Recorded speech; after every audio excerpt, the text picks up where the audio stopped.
Welcome to the Women in Business radio show with Sian Murphy, connecting women in business around the globe. Hello and welcome to the Women in Business radio show. We're in the studio and it's just us. So it's just me and it's just my co-host Adelle. Say hello, Adelle. Hello. Just us today. And we thought it would be quite nice to have it as just us because we always have a guest in and we never really get the chance to talk, amongst ourselves really. And actually we get into the studio quite early and we sit here and we talk for about an hour. So we thought, well, I'll tell you what, let's have that conversation on air. Yep. Because basically we're just very often talking about some of the issues, some of the trials and tribulations and interesting bits and ideas that have come up over the week. And, well, we think it's interesting, so we hope you do. Yeah, as business women, other business women might find it and go, actually, yeah, that's how we feel. You never know. And if you're listening to this live and then you go and listen to the recorded one, you might wonder why there is actually a song that plays at the start of the show when we're live, and that's because we don't know what we're doing.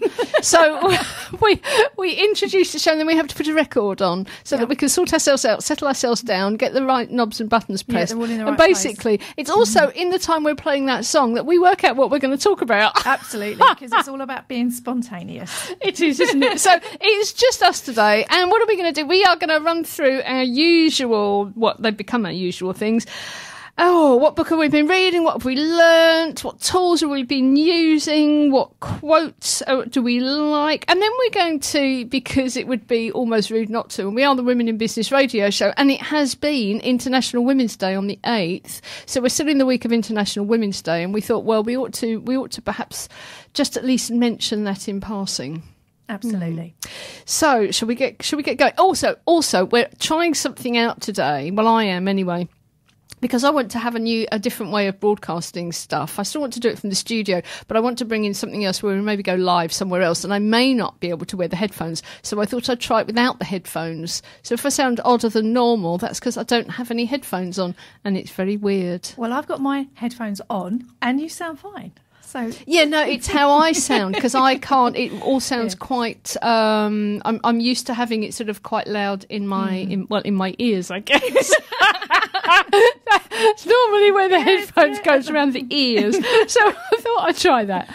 So nothing new really. It's just odd. So it's just us today. So what we're going to talk about? I think you better start off with the book. I will say I've been in bed for about a week, sort of cross-legged, swaddled in dressing gowns and pyjamas, actually, with a jar of peanut butter and a big spoon. Getting your energy back. Yeah. I'm just being really seriously lazy.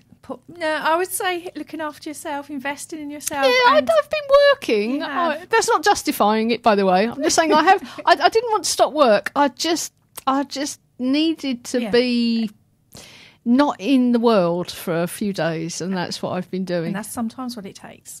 Yeah. And do you know what? As soon as I feel like that, I must be thinking peanut butter all the way. Yeah, big jar, crunchy, organic peanut butter. See, if it's organic, it must be good for me. Absolutely. So, absolutely fine.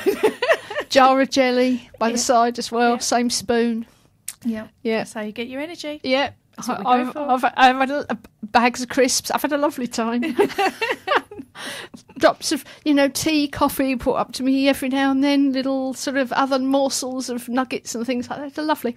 Anyway, that does mean I have been a little bit disconnected, and I'm so sorry if I sound a little mad or madder than normal. But let's get ourselves going with, I think you've got a book, haven't you? I hope you have. Yes, I have. So the book that I've been reading is Building a Story Brand by Donald Miller.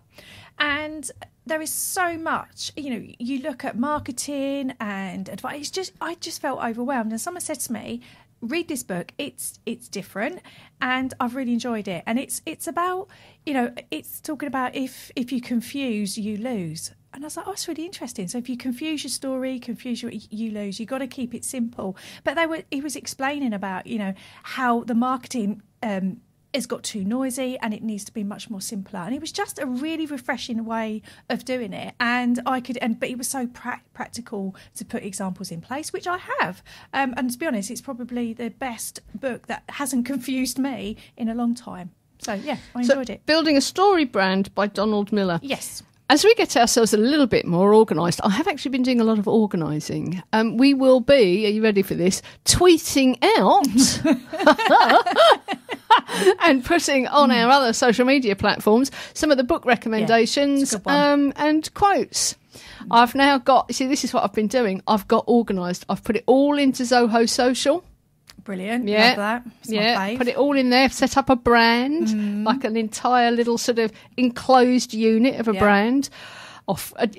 Quite why I hadn't done this before, because I do it for everybody else. I just hadn't managed to do it for myself. So we'll be putting this stuff out there. Yeah. Right. Okay. I've got a book. And it's not a new book. It's a book that I've been reading.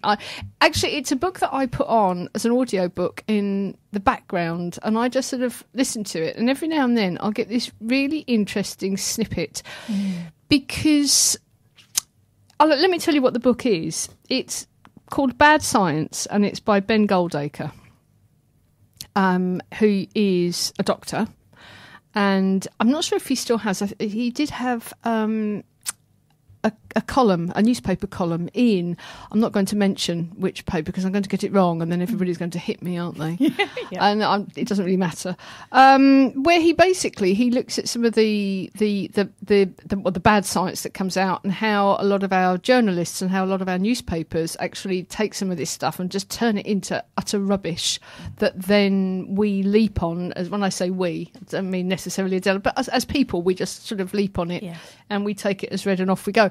In there, however, there are all sorts of interesting ways of using stats and ideas on how to set stuff up, how to read papers, not newspapers, but sort of academic papers, and how sometimes we have the wool pulled over our eyes quite deliberately. But there's just some really good stuff in there actually for business. And I just find it encourages you to look at things in a different way and not just take everything that you're told at face value. And that how people may have, we can bring in the break the bias thing. People may have almost unwittingly also as well, people who are conducting experiments may unwittingly have put a bias in there when they didn't necessarily mean to. It wasn't something they meant to do. And of course that then skews everything and off we go down, down a different or the wrong path. So that's Bad Science by Ben Goldacre. It's actually funny as well. I'm going to add that to my list. If you're a homeopath, don't listen. If you like Gillian McKeith, I wouldn't listen either. I just walk right past real quick. I'm going to add it to my... do you know what? I've got a credit on a very well-known listening platform. I'm going to use it for that one. He has another book, which is also as an audio book on Audible, which I also like very, very much. And it's called I Think You'll Find It's a Little Bit More Complicated Than That. I love that title. I want it. Which I think sums it up very, very nicely. Again, homeopaths, Gillian McKeith, don't listen. If you're fans, don't listen.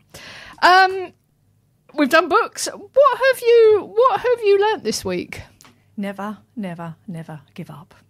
It's what I have. You've had a week, haven't you? I've had a week. I've had a week and a half. And I suppose for me, it's if you absolutely know what you want to do, you've got a plan, you're doing it, and sometimes you get roadblocks in the way. And for me, it's just saying step back, work over it. And I suppose at the beginning, it's like ramming myself, just keep going at the wall, and it's stepping back and go, actually, I'm going to go over it, I'm going to go around it, but I'm not going to give up.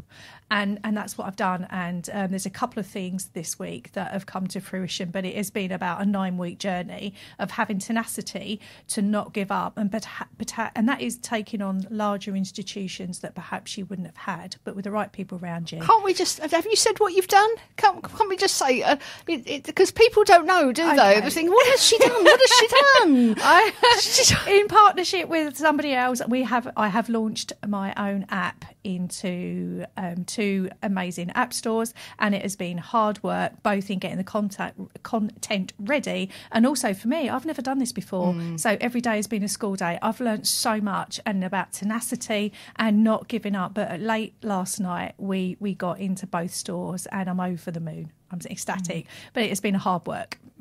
I think it ought to mention what the app's called. It's called the Menopause Resilience Club. And the clue is in the title. I just haven't give up. The resilience to keep on going, even when everybody else says it's going to be tough. Just do it.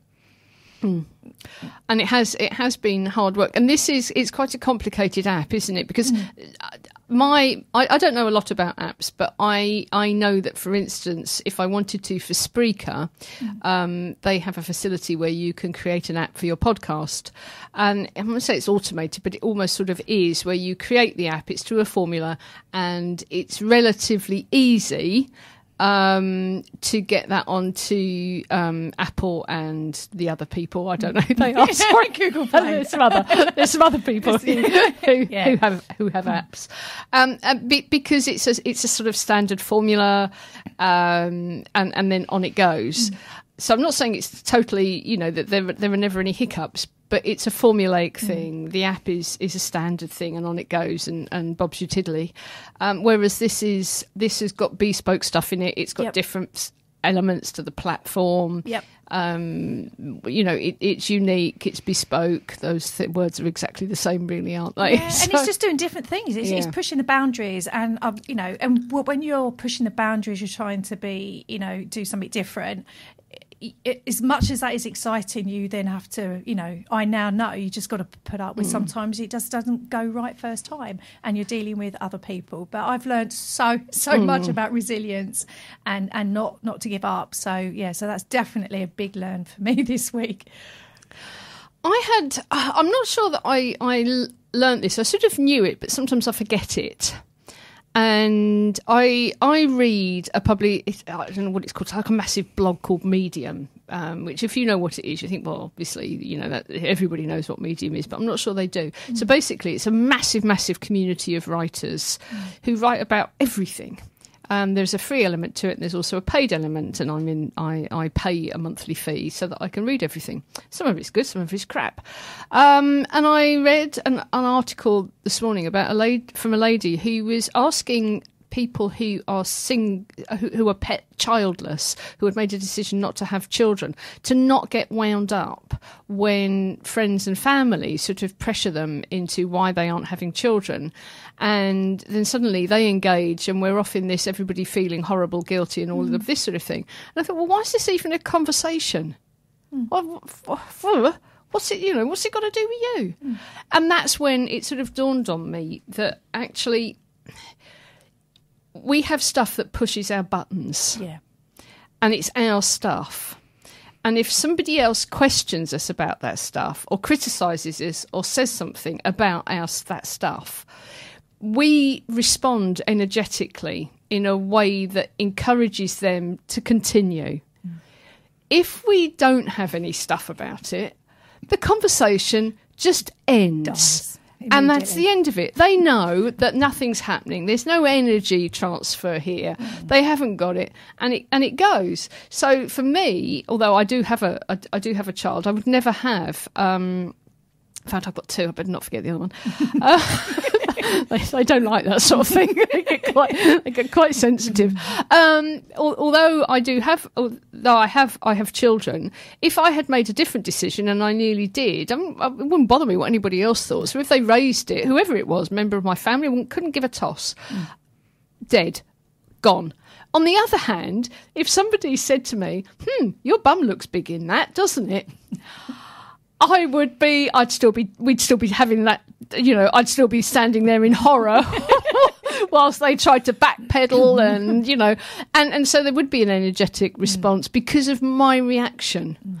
And I think whether we're in business or not, that is just so important, because people, whether they're doing it maliciously or not, push our buttons. But they can only push our buttons when our button is there. Yes. Absolutely, and we give them permission to push it. Yeah, and so it was that, really. It was, what do we unwittingly allow as part of our business? What do we unwittingly allow people to push our buttons with? It could be, if somebody says, "Oh, that's expensive, isn't it?" One person's going to go, "Well, don't have it then." End of conversation. Somebody else is going to be discounting and thinking, oh my goodness, perhaps it is too expensive. Perhaps I ought to add this onto it. Shall I bolt it onto that? Let me have a look and see what somebody else is charging. Oh, I'll tell you what, well, actually, I'll drop my prices.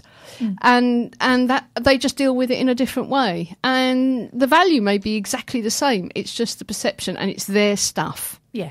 Absolutely. Absolutely. And if you give it oxygen, it's going to keep going. Yeah. And I love, that explains it much better. This is why she annoys me. Like, I've waffled on about it. She should give it oxygen. But it is, isn't it? And it was a reminder for me, actually, to sort of take a step back and sort of think, okay, what am I sensitive about at the moment? What am I maybe avoiding that's perhaps holding my business back? And just to spend, a little bit of time on my own.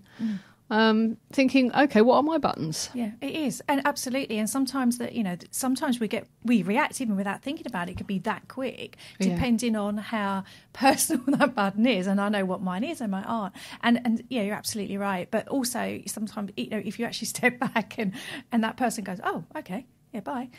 Because you haven't given them the voice or the space. So, and also, it's so funny. I was talking to somebody about this yesterday because they did that by setting a boundary that they thought that was going to push that button, and then that person didn't respond, and it was being uncomfortable with the silence, actually. And it was honestly, it's okay. Don't because that person went okay. You didn't have to feel that that silence. So it's having that confidence as well to set that boundary. Similar. I tell you what, if there is one thing I am very pleased I learned, it is the power of silence. It is the power to shut up when you have said something. And sometimes it goes on for a long time. And I see this happen quite a lot when somebody, and I am going to say this, perhaps this is my bias, it is very often with business women where they say how much, this service is £500. And the person they're having the conversation with says nothing. And the next thing they say, so 10 seconds later when there's been this silence, they go, but I could do it for 450. Exactly. Now, you have no idea what the other person is thinking. They may be thinking, I might have to transfer some money from one bank account to another, or shall I put it on a credit card? Or they may be thinking, I could get two, actually, couldn't I? Because I could buy one for something. You have no idea what they are thinking. No. But if you talk, you lose. Exactly, yeah. Exactly. You lose your ground. Just sit in silence. It's something I learnt when I was in local government and dealing with very, very angry complainants, was that you say something and then you stop. And then there's this silence. And silence and silence. And very often they will have to... So they may have been Mr. Angry before. And you just say nothing. After about 10 or 15 seconds, they go, hello? Are you still there? And they've lost. Yeah. It's gone. So... Yeah, absolutely. And it's so important. And you're right. The bias is probably businesswomen because I spend my life around them. But it is a common theme of holding space. If you're going to have a difficult conversation, and that could be with your friends, your family and business, is hold that space, hold that silence, and it's okay. Yeah. But name your price and shut up. Yep. Walk away. Yeah. Walk away. And if they do come back after a minute and a half and a minute and a half of silence, I tell you what, it's a really long time. It's for us. If they do come back and they go, that's too expensive, it may well be that you have other options where they can pay in instalments. Exactly, repayment plan. But they should please do not have it as okay, I can knock 20% off because it's you. No. Or what can you afford? Yeah. So have different options where they can pay the price. But don't drop the price. But don't drop the price. And if they don't want that, then that's fine. Lovely. It's lovely meeting you. Thank you very much. The door is always open. Yep. Bye. Yep. And they come back. And they do. And do you know what? I'm just looking at... You can't... This is no good because we're on. They'd be good for TV. I'm looking at They do. How many times they come back and go, actually, what you're offering is good value and quality. Yeah. Okay, thank you. And that's absolutely. Yeah. So I can do it. I can do it myself. It will only take me X number of hours to do it. I can do it.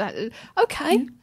They come back. Yeah. Okay. All With a right then. mess. And I never say good luck because I don't like that. It's okay. All right then. that's what I say, Okay. okay. Well, if you want to have another chat, that's all right. My door's open. Exactly. No, I agree with you. I don't say good luck. I say, okay, that's fine. And you know, if you need anything, I'm here. I do actually mean good luck, but I don't think No. it sounds very nice. Good luck with that. Then.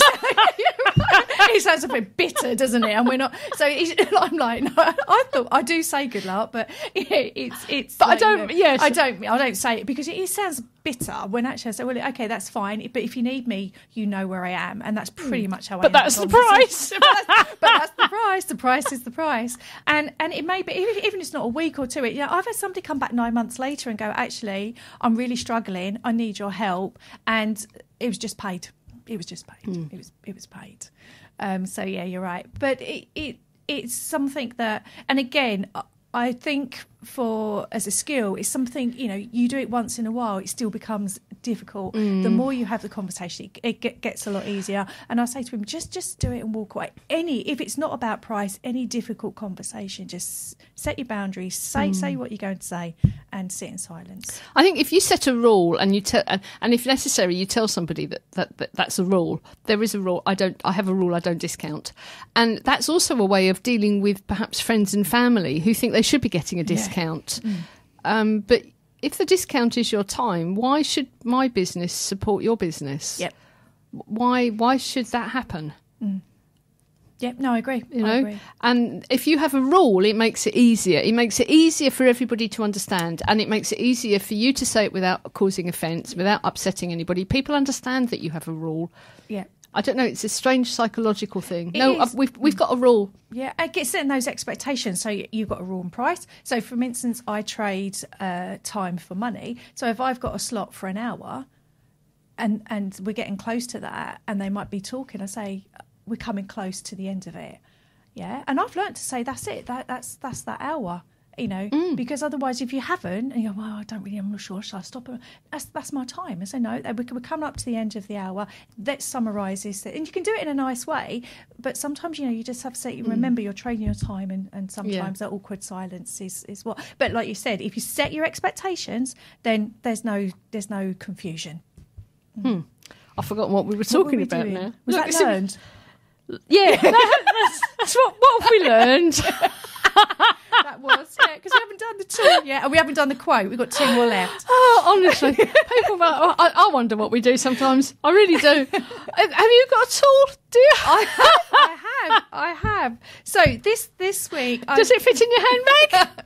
Well, actually, it's on my phone. It's an app. Okay. It's not an app. So I have been using a very easy to use video editing software through Adobe called Rush. It's such good quality, and it's a really, really good price. And what it means is for people like me that are going to make a video on your phone, you can quickly put it into Adobe Rush. You can do some edits and subtitles. So you don't have to have the full Adobe suite? No, you don't. No, I haven't. I only pay for that, and that's $9.99 a month, which I think is amazing. And I can add filters, music, the lot, and you can do it on your desktop or your phone, and it's just making, and also because I'm going to say my favourite, but it also helps with Canva, because then you can create the video in Rush and I can drop it into Canva and send it out. So for me, between Canva and Rush this week, I've been making some quite funky videos on my own, on my phone or on my desktop. So again, when we talk about standing out and being video, and you do not have to be yourself jumping around like jumping around like TikTok. You can make any of these videos with images and stills, and I just think sometimes it just makes your social media posts just be a bit poppy without spending a lot of money and a lot of time and a lot of brain ache. I think it's really good. I'm not very good at this sort of thing, and I keep looking at people bouncing around and doing these wonderful videos, and I'm thinking they're really engaging, but I just don't look like that in the morning. No. I don't look like that ever, actually. And I was thinking about it driving down here today. It's something I need to get into more. And a lot of the time, it's actually just getting the kit set up, isn't it? It's yeah. like, where do you put the phone? What do you put the phone on? Which button do you press? How do you press the button when it's over there?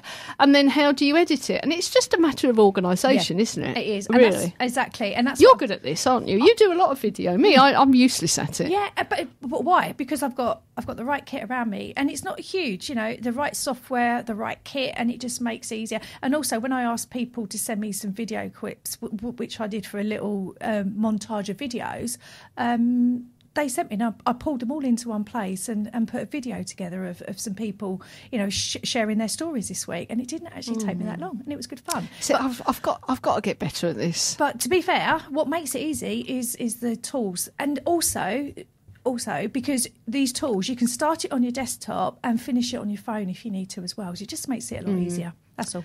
Oh well, watch this space. I'm gonna be playing with my tools.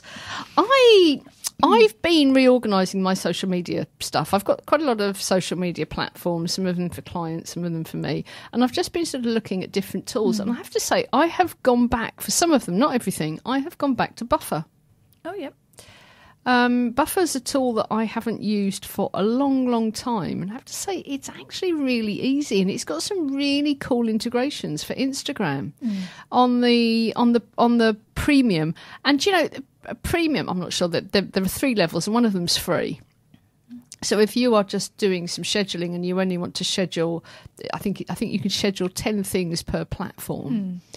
Then it's free, and it enables you to schedule retweets and all of this sort of thing. It's got a little calendar. It's really very and what I like about it is it's really simple as well. It's really easy and simple to see what you've got. You don't get the metrics or anything like that, but if it doesn't always have to be like that on social media. There are certain times and certain things that you're doing when it's just okay to put stuff out there. I really do believe that.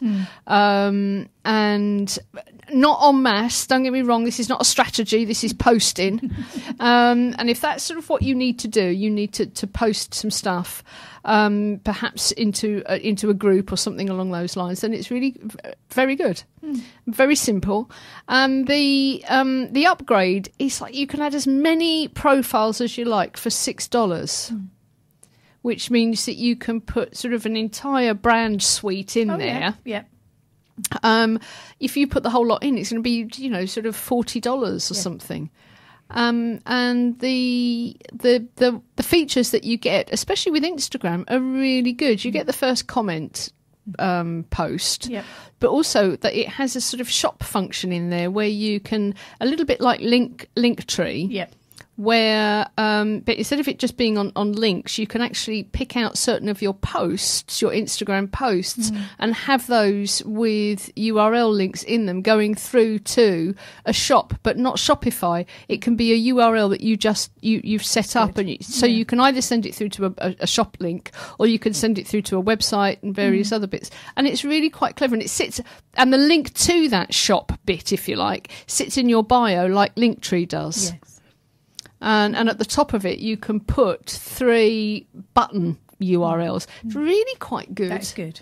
It's and if you just put in if you just used it to manage your Instagram, it'd be worth it, because it can be quite hard to keep. To do that. Instagram can be a bit tricky. So that's good. If you just used it, if you just use that to manage your Instagram, you get the analytics for $6 as well. So for $6 a month, you're getting analytics, you're getting all of this sort of thing. I tell you what, I thought that was blinding value. And that's what you want, isn't it? That blinding value. It doesn't matter if you're starting or in the middle or whatever. For me, it's about having the value.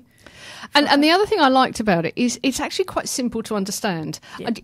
So many of them are, you can have like 5 profiles, but you can have one of these or one of those or one of the other and all of the, and you're thinking, okay, well, how many do I need? And you can only have one user, and by the time you're trying to compare them all, whereas this is, you just add in whatever you want and it's $6.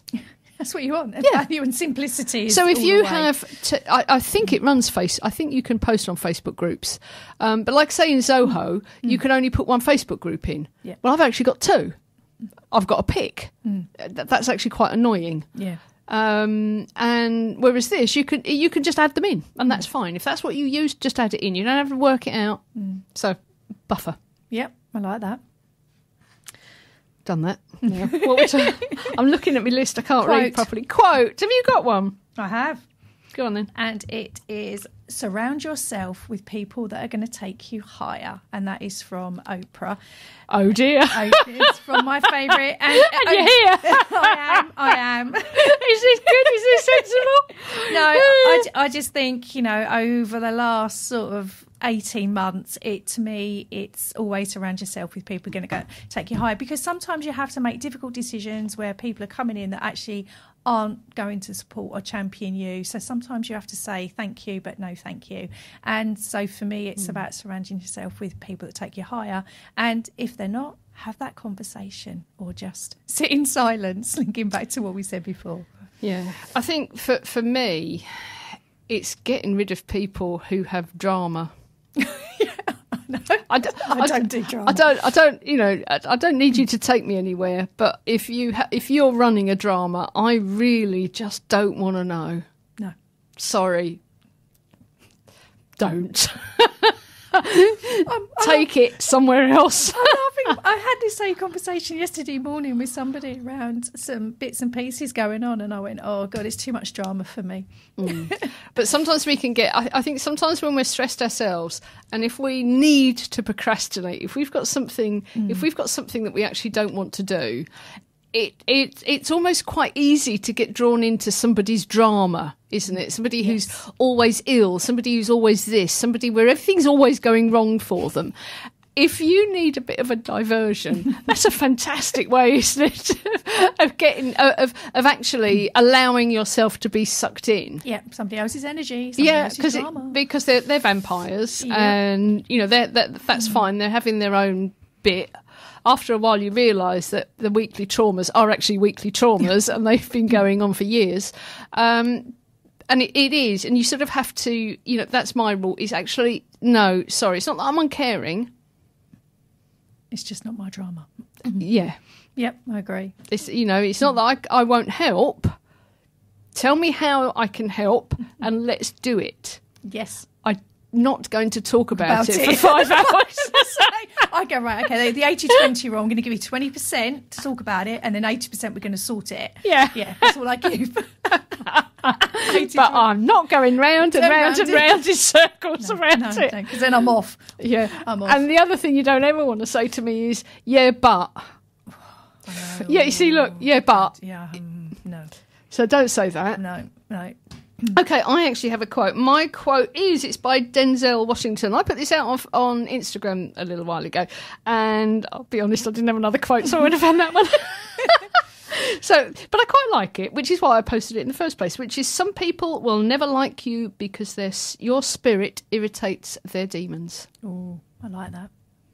So basically, just move on. Exactly. You're not going to be everybody's cup of Nope. tea. 30% of people will hate you, which sounds really ridiculous, but it's true. They will. They just hate you. Very often it's because they see in you something that they don't like in themselves.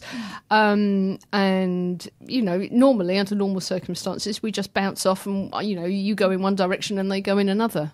Sometimes in business, you stick together. But there's no point. They won't like you. It doesn't matter what you do because it's their stuff. Yep. It's not your stuff. It's their stuff. So that's it. Well, we've done that now. We've got to the end of our 4. What should we do now?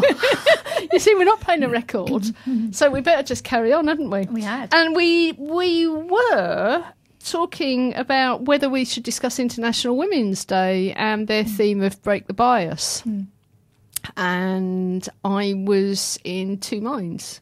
Yep, you were. I was in 2 minds. I thought, well, we are the Women in Business radio show. It is International Women's Day. But I was in 2 minds because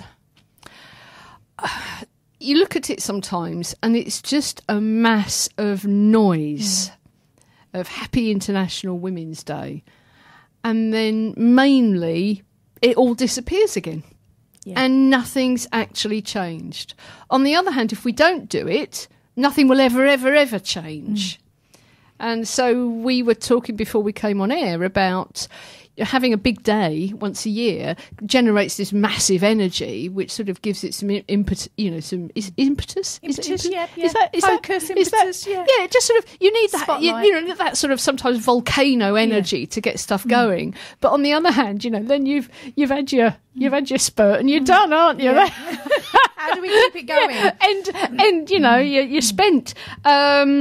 On the other hand, if we kept it going and sort of dribbled it out during the year, you sometimes you don't have that massive sort of cannonball sort of thing that you need to actually sort of get it hyped up. But you've got some thoughts around the theme breaking the bias, haven't you? Absolutely. And I know before we were talking an hour, and I'm thinking, okay, so for me, what did I get out of it? And I think there were two things really that I got out of it, underneath the day and the noise. And the first one was actually women stopping and celebrating some great successes, because we all recognise that sometimes we just don't do that. We just got the next thing to do. So I thought, well, that should be, a good indicator. We should stop and do that more often. And then the other one that came out was the theme around break the bias and biases. And then when we were having discussions, it was beyond just male and female, that there were biases. And then we were talking about conscious bias and then unconscious bias. And sometimes the things that we do without meaning to, unconsciously, and do we step back a lot and more mindful of our choices around the bias. And then what we was also talking about is then potentially the way that our social media feeds are set up. Are they also fueling our bias? So there was a lot of discussion. So despite the lot of noise and great posts, we had some really good discussions around what bias now means for us, which I thought was really interesting. Yes, it's such a tricky one, isn't it? Because we just have them. Yeah.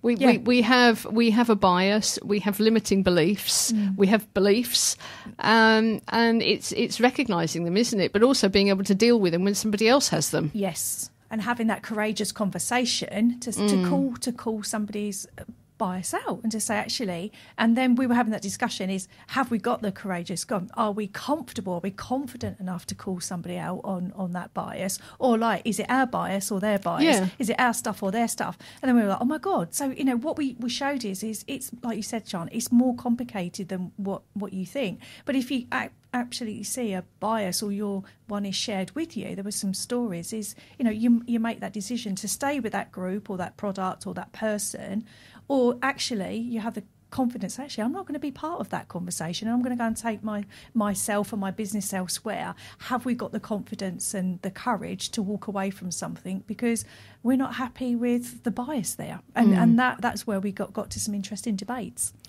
And I think that's where, as a woman in business, I think it's being in business or being freelance that sort of gives you some of that power back. Yeah.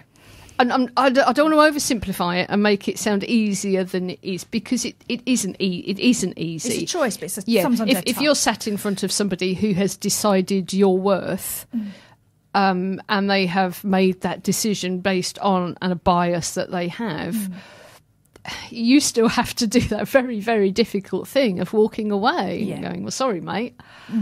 It's not like that, and you have to go away, and that's difficult to do. It's not easy. It's the same as the choice you make with a job, isn't it? When perhaps you're being paid less than somebody else, or you're being paid unfairly, or your hours are different, whatever. It's still a difficult choice. It's not easy when you have a mortgage to pay, and food to put on the table, and all of that sort of thing, to actually turn your back. Yeah. But I think. I won't say it's easier, but I think it is easier to do when you're in business, because you may be leaving one client on the table and turning towards another one. When you're employed, it's the whole lot that you're actually throwing. You're throwing the towel in effectively on the whole lot, all in one go. Absolutely. And I was in a discussion group where these women had left that employer and set up their own business for that exact reason. They didn't want to keep going into those biases day in, day out, and they made a tough decision to walk away from a career to set up their own business so they can create their own tone and culture. And again, another woman was, oh, you did that? Oh, God. So again, it was just having that conversation. And then other women saying, like you, they've walked away from a lucrative contract because, when they went into the room, they went in with somebody else who happened to be a man, and the conversation started with them looking directly at the man. Yeah. Without her, and actually she was the CEO. Yes, she was in jeans and a t-shirt, but the others are, as we know the men can. Yeah. And she was, again, giving her example of how she just turned around and walked out, because the bias was he was going to drive the conversation, and actually it was her business. I'm not sure that I would have walked out, actually. I think I would have looked to have taken control of that. Yeah. Because you're going to meet this sort of situation all the time. And in fact, we had I can't remember, I was having a similar conversation. I was reading I was involved in a discussion around this, about somebody saying that when they're being given the bill in a restaurant, it's always given to the man. But that is not my experience. I am always given the bill. So I think it's something that, to some extent, and I'm not, and even now I'm thinking, oh my God, I must be overbearing. What a horrible they're scared of me. But it's true. I am given the bill. Whoever it is I'm sat with, I get the bill. And so I've never thought about that, but actually now I'm thinking about it, I'm given the bill. There you go. Yeah. So I wouldn't get up and walk out because I wasn't getting the response that I thought I should be getting because of the position that I had. I would look to, that's my responsibility, actually. Yeah. That's my responsibility to make that happen. And I would pull that back. If it didn't happen, then. Yeah. Again, because it was a discussion where everyone was giving sort of different opinions and helping and supporting, and then other people wonder, does that still happen in situations? So and again, it could be that bias or. But it happens in lots of other different ways as well. It happened to my son, for instance, when he was very young, and he was a moderator and was training people to be able to use computers and certain bits of software. And people didn't realise he was 11. And when somebody actually asked him, and he said, I'm 40, he wasn't speaking, this was typing it out. So somebody asked what his age was, and he said, I'm 40. And so they carried on, and it was sorted out. And at the end of it, he said, by the way, I'm 11. And, so that's a bias. That's a bias that actually an 11-year-old is not going to be able to solve your computer problem. I mean, I think now, he's 35 now, so this was a little while ago. I think now we'd expect an 11-year-old to do it. In fact, you'd say, are you under 10? Before you'd bother working with them. Exactly. But then it was a different thing. Yeah. And so it's exactly the same thing. I think the bias goes both ways. That you're a bloke, you're not capable of doing it. You're older, you're not going to be able to do it. Young. You're not going to be able. Yes, you're too young. You're not going to be able to understand. You don't have those life skills. It's all across the board, isn't it? Yeah, absolutely. And again, in the group, because it was all age groups, you had younger women going, they think I'm still the girl. And then we had women, at more near my age, the other end of the spectrum, going, are you really sure? So what we realised in the group is biases are just sort of everywhere. And like you said, it's for me, and I think you hit the nail on the head, for me the challenge isn't the bias, it's how I respond to it. It's my responsibility to call it out and have that conversation. And because I know I should have used it as my quote, actually, I always say, be the change you want to see in the world.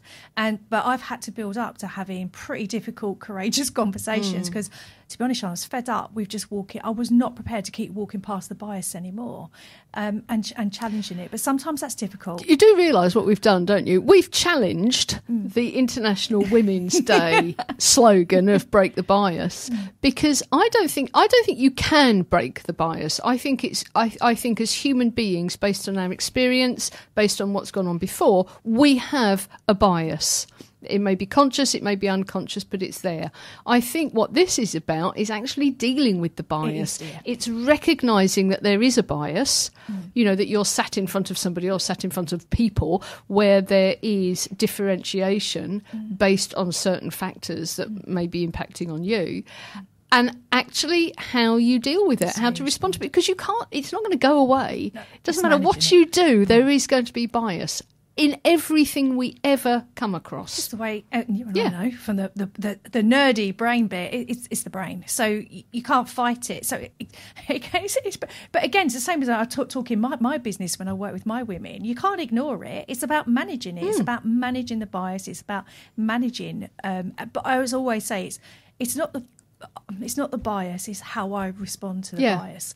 And for me, it's taking that time and understanding it and not blaming people for the bias, because it's too easy to blame. But it's having that ability to manage it and call it out. And I know sometimes it can be quite tough. I think there are limits where there isn't a compromise, actually. Yeah. But I'm not sure if that's so. Is racism a bias, or is that just downright, that's just racist? It's wrong, it's wrong.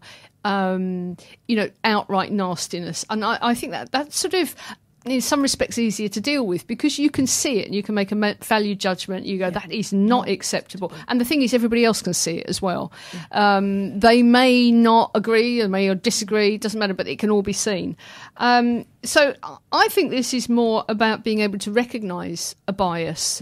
And sometimes, certainly if you're in a large group, say a group of employees, it may be, and there's lots of people doing, sort of organising something, it may be that you're just simply not aware that there is a bias. Yeah. And sort of having a look at, I don't know, how do you deal with that? I mean, what tools have we got perhaps to help people sat here now going, how do you recognise if there's a bias? I think the first bit is you're actually you're not happy about something. Yep. You've got a feeling there's something that's not quite right, either for you or perhaps some of your colleagues. Maybe digging a little bit deeper. Yeah, absolutely. And recognising, do you know what? For me, is sitting back, and I hate the phrase of sitting on the, but sitting neutral in the centre and watching other people's behaviour. And if you feel something's wrong, then watch other people. And if you feel it, obviously challenge it. We can do it quietly, pull the person to one side. But if you feel like it's wrong, it probably is. And then that then becomes having the discussion, and then having the discussion with the person, because sometimes they may not even have been aware of their impact on you, rather than going, oh, you should have done this, you should have done that. I always ask and question to get the response, just to make sure I haven't misinterpreted it, and then I've caused an issue. So for me, but that takes an element of sitting back and thinking about it, and just making sure, and asking other people. So I think what we're saying here is don't just dive in head first. No. Reacting, don't react, but take a step back. I have to say, I think if I was sat in a room and everybody was directing their conversation to my male partner and not me, I would be looking to take action relatively soon. But once again, I wouldn't stomp off. I wouldn't be crashing the table or smashing my stilettos or tapping my nails. It would be, well, I might tap my nails, actually. I quite like my nails. But it's about sort of actually observing what's happening before you overreact. Yeah, and then stopping it and say, actually, do you realise what you've... And then quietly maybe sort of bringing it back in. Absolutely. I say... You don't want to become the stereotype they're treating you like. Do you know what? I'm again, if you was on TV, you get it. Exactly. What I said in that group is, I am very conscious that I don't reinforce the stereotype in the bias in the field that I'm in. I absolutely not. But sometimes it's gracefully and quietly going, actually, that's not acceptable. Yeah, I will not reinforce my stereotype, because that doesn't help either. And again, the room laughed, but it's true. You can't reinforce your stereotype. There are much better ways of commanding the audience, and it's being graceful. And if they've given you enough information and evidence, it's just data, isn't it? You said this, you made the assumption, that's correct. Can we continue, please? I own this business. And so recognising the bias, and then or recognising that there is a bias, and I think then you need to, I think you need to be careful about not jumping to your own, own assumptions of what that bias is. Yeah, you've got a bias on a bias. You need to have a conversation. Because I think if we're not careful, we automatically go to, it's because I'm a woman, and it may not be. It could be that the person is deaf, is very hard of hearing, and he's talking to the person closest to him. It could actually... And be really something totally and utterly innocent. He could be, he could be short-sighted, and there could be all sorts of things. Absolutely. And then we were talking about confirmation bias, and that is, well, I'm a woman, and I'm not good enough. Well, that's about your bias. Yes, and your that's not you. Yes. Your confirmation. So there was obvious bias, there was unconscious, and then all the confirmation element of it. And I said, actually, don't even begin to second guess it. Exactly what you said, Sian. Ask some more questions, unless it's absolutely obvious that it has to be stopped. If it's a more subtle, then have a conversation. Yeah, and just make sure, test something out. Just try it out. Just see what's what's happening without being. It's quite easy to become snarky, isn't it? Is there something wrong with me? Yeah, but without becoming snarky, find out why is. So if you've got one bloke talking to another bloke, you're the boss, and they're totally ignoring you. Try out a few things. See, is it actually because he's short-sighted? Is it because he can't hear very well? Is it just because that's the closest person to him? Do something to organise. I don't know, to make it happen. Get up, have a break, make coffee, turn the room round. Yeah, change the seating. Do something so that you can test out your own. If he's then looking over, if he's now sort of 30 feet away from the bloke and you're in between and he's still talking over the top of your head, then now might be the time to actually take some action. But don't make assumptions. Don't bring in your own bias. No, it's good. I think we've done that now, haven't we? We have. What should we finish with? I don't know. That's about it. We haven't got long. I've got this thing saying to me, it's time to wrap up your show.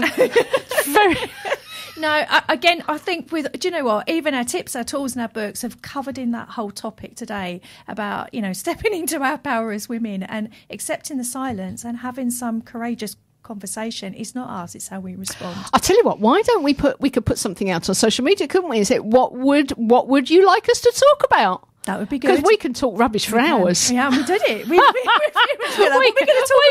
could carry on and on and on. So you've launched your app. What's it called again? The Menopause Resilience Club. I am in the process of relaunching. So the Women in Business big show for this year is on August the 11th, and